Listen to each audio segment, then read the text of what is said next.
And you listen and listen and listen, and you'll say, gee, what I should be doing is this, and you're going to do it, and you fall on your face because it was the wrong thing, because it came out of the desire. Because the ego will keep parading as this inner voice, saying, because we don't share the same needs in our own spiritual growth anymore. Not that their words so better, it's just different. Just different.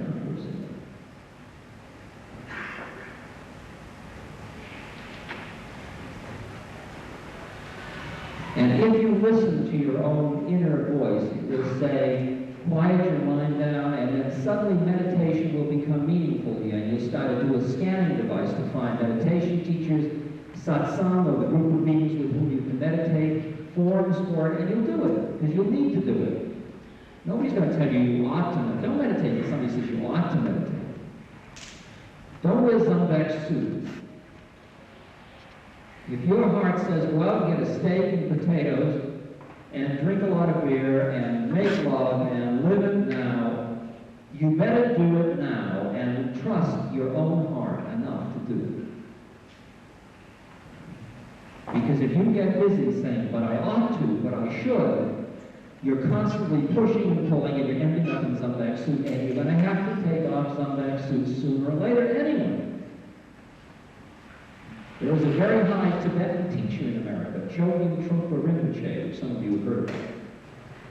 And he's a very, very high Lama, Tibetan Lama. But he's really scary to have in America because he's a tantric. And you know what he does all day? He drinks. He drinks sake. And he's drunk. And he staggers into a lecture 2 hours late. And he makes love to all his devotees. He does everything that the Guru rule book says you don't do. And people say it's disgraceful, disgusting, should be thrown out of the country. And so you look at the students and what are they doing? Drinking, making love, being late for appointments.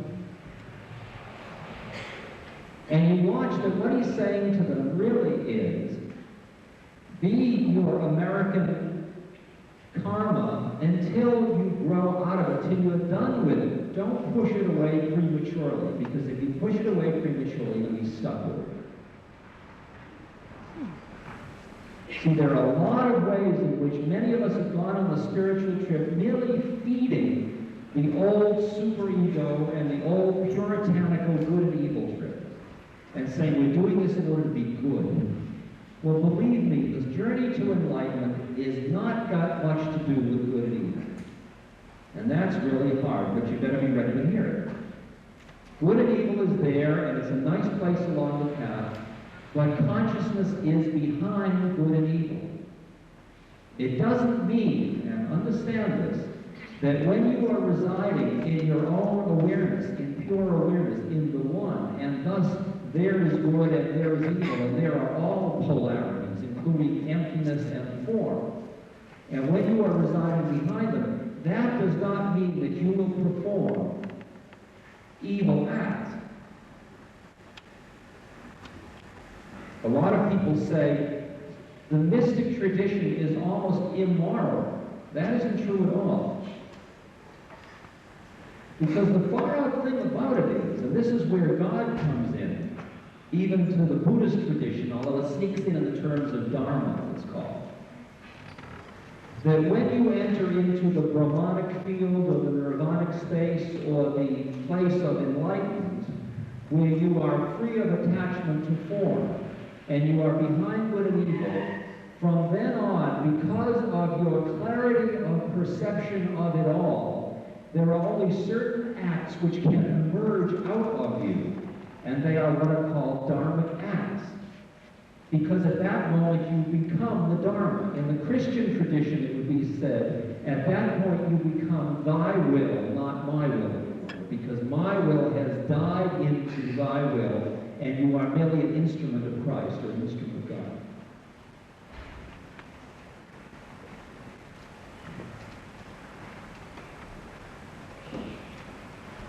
Those of you that are familiar with the Hindu tradition